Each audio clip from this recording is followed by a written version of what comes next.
She pushed the paper toward me like it was a casual lunch receipt. "Accept the 78% salary reduction, or I'll find someone who will," she said, loud enough for the entire boardroom to hear. Her tone was dry, smug, her eyes scanning the room for reactions, not mine. For them. For the staff. For the power play. And they all laughed. God, they laughed. That was the moment I stopped loving her. My wife, Vanessa, wasn't just my partner at home. She was head of HR at the same firm I'd helped build from the ground up. We used to joke that we were a power couple. But somewhere along the way, I became just another pawn in her little office kingdom. The way she dropped that ultimatum, in front of everyone, no warning, no mercy, it wasn't professional, it was personal. I didn't say a word. I just looked at her, really looked, her perfect smile, her rehearsed composure, the way she adjusted her gold necklace like she was posing for an invisible camera. That wasn't my wife. That was someone playing a role. "I need 44 hours, I said calmly, not even blinking. She raised an eyebrow. 44. You gave me a choice. I'm taking it. She smirked, already turning to shake hands with our CFO like the matter was closed. I walked out of that room without looking back, my spine straight, my jaw tight. I could hear whispers trailing behind me, echoing off the marble floors. That night, I didn't go home. I drove until the city lights blurred.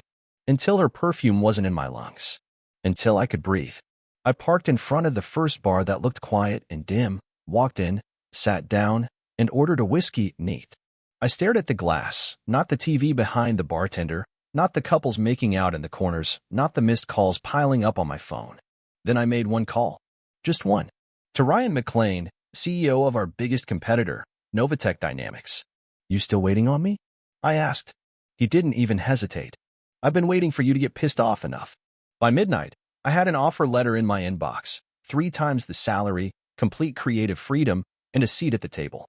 I forwarded it to my personal email. Then I poured another drink. I got home at 2:36 a.m. The house was quiet. Too quiet. Her car was there. Her shoes were lined up neatly in the hall. But she wasn't in our bed. I heard laughter downstairs. Not TV laughter. Real, breathy, tipsy laughter. Hers. I moved silently. Past the stairs. Toward the dim light under the kitchen door. I pushed it open. And there she was. Vanessa. In my hoodie. On the kitchen counter. Laughing into the chest of some guy I'd never seen before. He was younger. Fitter. Wearing my goddamn cologne. She saw me and didn't even flinch. "Hey babe," she said, sliding off the counter like she was getting up to fetch me a drink. "Didn't expect you back so early." No guilt. No panic. Just audacity. The guy stood frozen, like a deer on black ice. I didn't even look at him. My eyes were on her. Only her. "I thought we were cutting back," I said, my voice steady. "Didn't realize the budget included house guests." She smirked. "Oh please. Don't get all dramatic. We've both been bored for months." I just had the guts to admit it. I stared at her. At the woman I used to build dreams with. And all I could think was, this wasn't the betrayal, it was the reveal. The mask was off. This was who she'd been becoming, slowly, piece by piece. "I accepted a new offer tonight," I said. "Oh," she replied, leaning against the fridge, arms crossed, pretending to care. "Please tell me it pays more than your ego." I smiled for the first time that night. "It pays enough to buy this house back when the bank takes it from you." Her smirk faded. Just a little. Just enough. This was only the beginning. And I hadn't even started yet. She didn't answer right away. Her eyes flicked to the guy beside her, still frozen like a statue, then back to me. "You're bluffing," she said, but her voice dipped, her confidence slipping under the weight of my calm. "I don't bluff," I said, pulling my phone from my pocket and opening the offer letter. I turned the screen toward her. "I start in 2 weeks." Her face didn't twitch, but I saw her throat tighten as she swallowed. "Novatech," she said, trying to sound unimpressed. "Really? You're crawling to them now?" "They didn't make me crawl," I said. They opened the door and pulled up a chair. She let out a laugh, sharp and bitter. "Good. Go play king over there. Maybe someone will finally kiss your A** like you've always wanted." I stared at her, and for a second, it was like I was seeing her for the first time. The way she leaned on cruelty like it was charm. The way she used people like ladders, then kicked them down the moment they reached her level. "Don't worry," I said. "I'll be out by the morning." She blinked. "Wait, what? You wanted to humiliate me at work. You did. You wanted to rub some new toy in my face. Congrats, you nailed it. But you don't get to enjoy the fallout. I'm not giving you that. She rolled her eyes and turned to the guy, who had finally found the courage to speak. Maybe we should go. Ness, he muttered, clearly regretting ever stepping foot in our home. She ignored him. What are you even planning? You think leaving first makes you the hero? I leaned in slightly. No. I think leaving first means I don't have to watch you rot. Then I turned and walked upstairs, closed the bedroom door behind me, and packed everything that mattered into one duffel bag: my laptop, my passport, my grandmother's watch, the framed photo of my parents on their wedding day. She didn't follow. Not once. Not even to argue. The next morning, I was gone by 6 a.m. I didn't leave a note. I didn't slam the door. I just left the keys on the counter and walked out. By the time I reached the office, word had already spread. Vanessa's voice cracked when she tried to spin the story, but no one was buying it. HR queen or not, they all knew what she did. I could see it in their eyes. Some pitied me, others respected me. A few just looked scared, probably wondering how long until she turned on them too. I met with the CEO that afternoon to finalize the terms of my departure. He was polite, professional, but clearly uncomfortable. I didn't know she was going to pull that, he said. Of course you didn't, I replied. That's how she operates. She's valuable, he added. Until she turns the blade on you, I said, standing up and offering my hand. Good luck. Outside the office building, I paused on the steps and looked up one last time. My reflection stared back from the glass, older, harder, but clear. I felt like a man who had just escaped a burning building. Everything behind me smoldered, but everything ahead was wide open. That night, I checked into a hotel with a corner view of the city. I ordered a steak. I drank 2 glasses of bourbon. I opened my laptop and began drafting my transition strategy for Novatech. I was done crying, done second-guessing, done pretending that betrayal was my fault. I'd been sleeping next to a stranger for years, and I just hadn't noticed. Now, I wasn't sleeping. I was waking up. 2 days after I left, she called. Not to apologize, Vanessa didn't do apologies. She called to ask if I'd taken the fireproof folder from the safe. I let the silence hang for a second before answering. I did. A sharp inhale. That wasn't yours. Neither was half the money you blew redecorating your office. But here we are. She hissed through her teeth. You have no idea what you're doing. I do, actually. I'm protecting what's mine. You should try it sometime, instead of playing HR dominatrix to every man who walks into your department. That hit. She hung up. A week passed. Then I got an email from an old friend inside the company, David Chin, our lead developer. Subject line, she's spiraling. He'd attached screenshots, chat logs, internal memos. She was throwing people under the bus, blaming junior staff for budget issues, firing a guy for speaking up in a meeting. Classic Vanessa. Trying to claw back control with bloodied fingernails. Meanwhile, I was sitting in a glass-walled conference room at Novatech, leading my first strategy session with people who actually listened, who didn't sneer or snicker when I spoke, who didn't share a bed with my replacement. And then, out of nowhere, I got served. A lawsuit. From her. Breach of contract, misappropriation of intellectual property, unauthorized use of company assets. I laughed. Actually laughed. Sitting in my new office, reading that garbage, I couldn't help it. I called my lawyer. He chuckled too. This is weak, he said. She's throwing darts in the dark. But we'll respond, I said. Officially. Professionally. And then we bury her. 3 days later, her lawyer reached out for a settlement. I declined. She wanted war? She'd get it. But this wasn't about revenge anymore. It was about principle. She'd humiliated me, betrayed me, tried to destroy what I'd built. Now she wanted to paint herself as the victim? No, not this time. And yet, beneath all the chaos, something unexpected was happening. I was healing. I started sleeping through the night. I stopped checking her socials. I even started jogging again, something I hadn't done since we got married. Back when life felt simple and she used to cheer me on from the sidewalk with a coffee in hand and those big fake sunglasses. She used to pretend she cared. I used to pretend I believed her. Now I didn't pretend anymore. One morning, while passing a corner cafe, I saw her. Sitting alone. No makeup, hair tied back, hunched over her phone like it held the last shred of her reputation. She didn't see me. I stood there for a few seconds, wondering if I should go inside. Confront her. Say something. Anything. But I didn't. She didn't deserve my words. She deserved my absence. I walked away. And in that moment, I realized something. The opposite of love isn't hate. It's nothing. A month passed. The lawsuit evaporated after her own lawyer backed out, citing irreconcilable directions from the client. Translation? She was spiraling out of control and dragging everyone down with her. Word around the industry traveled fast. HR head gets caught manufacturing false allegations, sabotaging internal protocols, attempting to blacklist her ex-husband out of spite? Yeah, people noticed. The same people who used to chase her around at networking events now pretended not to see her when she walked into her room. And I? I thrived. Novatech didn't just give me a desk and a title, they gave me space. Creative space. Power without ego. Authority without politics. I could finally breathe. Build. Lead. Everything I'd thought I was doing at my last company but wasn't. But the nights were still quiet. Too quiet sometimes. It's one thing to win. It's another to win alone. Then, one night, 3:08 a.m., my phone buzzed. Unknown number. I let it ring. 2 minutes later, it buzzed again. Same number. I picked up. A deep breath. Then her voice. Soft. Shaky. Do you ever think we went too far? I said nothing. She continued, like, maybe we both said and did things we shouldn't have. You mean like sleeping with another man in our kitchen? I said coldly. Silence. Then, I didn't mean for it to happen like that. No one ever does. I was lonely. Okay.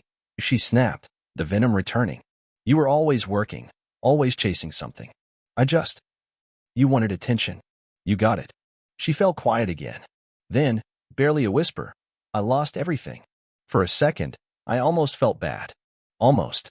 Then I remembered the boardroom. The laughter. The smell of that guy's cologne in my kitchen. I said. And I won't. I don't want money, she said. I don't want anything. I just wanted to hear your voice again. You just did, I replied, and hung up.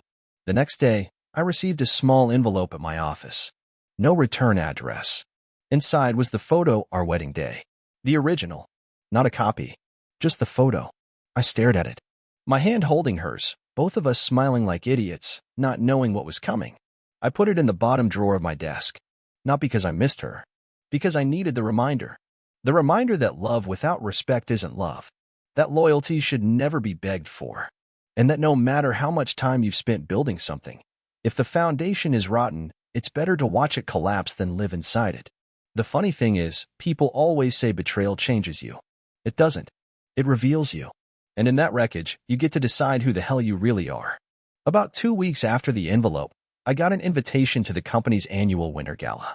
The one I used to help organize. The one Vanessa always used as her personal runway.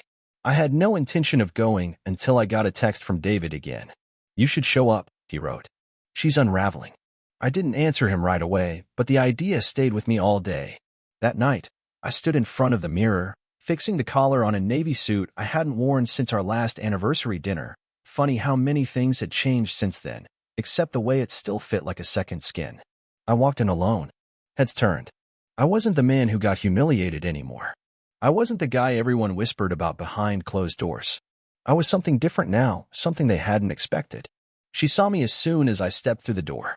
Vanessa froze mid-sentence, glass in hand, surrounded by a small circle of new hires trying to stay on her good side. She smiled, but it was brittle. Her eyes scanned my outfit, my posture, probably wondering how I didn't look broken. I made my way to the bar. Ordered a bourbon. Neat. She waited maybe 10 minutes before coming over. I see you got the invite. I did, I said without turning. I almost ignored it. But you didn't. Nope. She stood beside me for a second, just breathing. She was wearing a new dress, expensive, tailored, but nothing about her presence felt powerful anymore. Just hollow. They're not listening to me like they used to, she said, eyes flicking toward the execs across the room. They talk over me. Smile politely. Then do the opposite. Guess they see you now. That's not fair, she whispered. No, I said, finally turning to face her. It's accurate. She blinked, trying to find the upper hand in a room where she'd already lost it. You came to rub it in? No, I said. I came to remind myself. Of what? Why I left. She flinched like I'd slapped her, but she didn't break. You know, I used to admire you, she said suddenly. You had this fire. I guess that's why I tried to kill it. I almost laughed. That's the most honest thing you've said in 5 years. She looked down, eyes glassy now. But I didn't offer sympathy. I didn't offer anything. I should have left earlier, I added. Then why didn't you? Because I believed in someone who never existed. That was my mistake. She nodded slowly. And now I believe in me. I left before dessert. Walked out past the valets and through the December air like I was shedding her from my skin, one frozen breath at a time. I wasn't angry anymore. I wasn't even sad. I was clean. And that was better than any revenge. The next morning, I woke up to a dozen missed calls and a few texts from mutual acquaintances. Apparently, Vanessa had left the gala early. Drunk. Alone. Rumor was she tried to corner the CFO in the parking garage, pitched some half-baked restructuring plan she claimed would fix morale. He shut her down cold. She screamed. Someone recorded it. By sunrise, the clip was quietly circulating in industry group chats. She didn't call me again. Instead, I got a message from her sister, Erica. We'd always gotten along, even after the divorce storm started. Erica kept it short. I don't know what she expected. She built the fire, and now she's choking on the smoke. Just wanted you to know. I always thought you deserved better. I stared at those words longer than I should have. It's wild how people see you differently once you're no longer orbiting someone toxic. Suddenly, you're not the quiet one or the fool who stayed. You're the one who survived it and walked away with your dignity still intact. A few weeks passed. Then something unexpected happened. I was at a panel event in Chicago, speaking about ethical leadership and creative freedom in fast-growing companies. Afterward, this woman approached me, mid-30s, sharp eyes, no-nonsense vibe. She introduced herself as Jordan, CEO of a startup I'd been loosely following for months. We got coffee, talked business, then life, then more. She didn't ask about Vanessa, but I found myself telling her anyway. Not the whole saga, just enough. She didn't flinch, didn't judge, just said, sometimes poison looks like perfume. That line stayed with me, maybe forever. Vanessa, meanwhile, faded out of my world like background static. I heard she was put on leave. Something about creating a hostile environment. HR irony at its finest. One night, while scrolling through my inbox, I found an old message from her, dated a year before the boardroom stunt. It was short. Dinner's cold. Where are you? At the time, I was finalizing a huge deal. I remember seeing the message, ignoring it, thinking I'd heat up the plate later. I never did. It hit me then. I didn't lose Vanessa when she brought that man into our home. I've been losing her, silently for years. We just finally gave up pretending at the same time. And that was the truth I'd been running from. Not the betrayal, not the spectacle, but the slow, silent rot between two people who stopped being us. Now I don't chase ghosts. Now I chase what's real. Spring came fast that year. It felt like one day I was pulling up my coat collar to block the wind, and the next, I was walking into meetings with my sleeves rolled, coffee in one hand, new ideas in the other. The last conversation I had about Vanessa came from the most unexpected place, her mother. I was walking through a Sunday market, picking up vegetables I wouldn't cook and fruit I'd probably forget in the fridge. That's when I saw her. Carolyn. Same posture, same pearl earrings. Only her eyes looked older. She stepped in front of me before I could duck away. I'm not here to cause drama, she said. I wanted to tell you something. I stayed quiet. She's not okay, Carolyn continued. But you probably already knew that. I did, I said. For a long time. She sighed. We all failed her. In different ways. Maybe, I said, but she didn't have to drag me down with her. Carolyn nodded slowly. I see that now. I didn't before, but I do now. There was a silence between us, thick, honest. She never stopped talking about you, she added. Even when it was bad. Especially when it was bad. That's not love, I said. That's obsession. There's a difference. She didn't argue. She just said, take care of yourself, and walked away. And that was it. The last thread tying me to Vanessa cut clean, right in the middle of an open-air market under a blue sky. I met Jordan again later that week. We had dinner at a place she picked, small, hidden, the kind of place with no menus and candlelight that made everything feel like a secret. She asked me how I was feeling these days. I told her the truth. Like I finally stepped out of someone else's story and started writing my own. She smiled. That's a good start. We didn't talk about exes. We didn't talk about damage. We talked about possibility, about where to go next. And I realized I wasn't bitter. I wasn't broken. I was free. Not the kind of freedom you scream about. The kind you whisper to yourself when no one's watching. The kind that grows roots inside your bones and makes you stand taller. I had been betrayed, yes, But I had not been defeated. Summer came with heat waves and clarity. I'd moved into a new place, nothing flashy, just a clean space with tall windows and no memories buried in the walls. The first night I slept there, I left the blinds open. Let the city lights spill in. No more dark corners. No more lies hiding behind routine. Work was good. Better than good. My ideas were being implemented across 3 departments. My team respected me, trusted me, and I started mentoring a few younger guys, helping them avoid the same traps I'd fallen into. One afternoon, I was in a meeting when a junior analyst, Tim, bright kid, asked me, "How do you keep work from eating your personal life?" I didn't answer right away. Because I didn't. Not before. I used to think providing was enough. That as long as I was building something, it counted. But I'd been building on sand, with someone who was standing by with a match and a smile. So I said this: balance isn't about time. It's about presence.